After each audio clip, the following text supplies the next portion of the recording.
visitar, un destino de turismo responsable, de turismo sostenible, de turismo urbano. Por lo tanto, esa es nuestra apuesta, ¿no?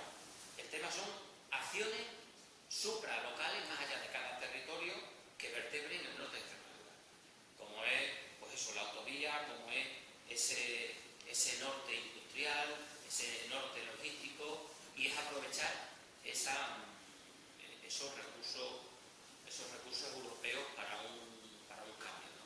Hay que detallar la hoja de ruta, los grupos de trabajo y las propuestas que daremos una rueda de prensa la próxima semana ya con el equipo que se conforme con todo un proyecto colectivo, donde evidentemente pues, van a estar representados los movimientos sociales, los agentes sociales, los agentes económicos, y quiero ser respetuoso en cuanto a las cantidades y en cuanto a las peticiones concretas, ¿no? Estructurantes, y los que hay no se terminan de concretar pronto.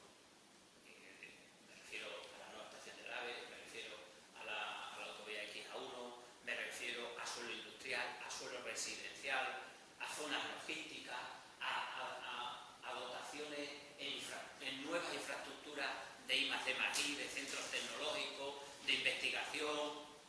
Si no hay nuevas inversiones en esa dirección, pues la situación es que quizás sea nuestro último tren. Aquí estamos, reivindicamos y reclamamos con justicia el poder participar y tener elementos de tracción parcial del desarrollo de Extremadura.